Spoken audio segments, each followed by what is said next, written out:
7 yil mobaynida 21 sahr bilan yashab yurgan inson operatsiyadan keyin bu kasallikdan xalos bo'ldi. Hozir bu bemorni o'zi bilan gaplashamiz. Assalomu alaykum, xush kelibsiz. Yaxshimisiz? Alhamdulillah. Yanvar oyida operatsiya o'tkazgan edik. Qandli diabetni 2-tipini davolash bo'yicha. Mana xudo xolasa yanvar bo'lsa 5 oy bo'libdi. 5 oy bo'ldi. Operatsiyadan oldin necha yurardi, qanday qand miqdori? Kelgan kunim 21 edi. Operatsiyaga kirib ketganda 16 bilan kirib ketdim. Hozirgi momentda shu o'lchamga 508 ekan.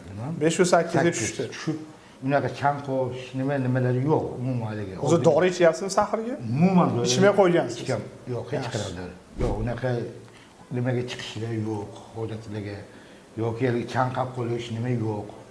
Oldin ertalabgacha pashti 5 litr choy ichardim. Hozir 100 gram ham nima yo'q, choy.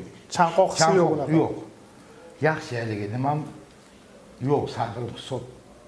Bunaqalik oldingidagi birdak choy ichish, nima qilish yo'q. Asoratlardan qutuldingiz. Qutuldim.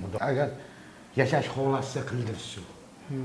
Hatto shunaqa. Ha, to'g'risi haligi. Masalan, biz boshimizdan o'tgan 5-4 kishi shuni oyoqdan bag'dan kesib, oxir manidan kesgandan keyin qo'rqqanimizda haligi nima qilib shay kelib nimasini qildi haligi. Hozir mana 53 ga kirdim. 53 ga kirdingiz. Agar sizlarda ham qandli diabet 2-tipi bo'lsa, bizni mehmonimizga o'xshab sizlar ham murojaat etinglar. Operatsiyadan keyin qandli diabet 2-tipidan qutulish imkoniyatingiz bor. Agarda vazninglar, yoshinglar hamda qon tahlillari to'g'ri keladigan bo'lsa, sizlar bilan Sihat klinikasi bo'ldi. Hamma rahmat, sog' bo'linglar, salomat bo'linglar. Rahmat.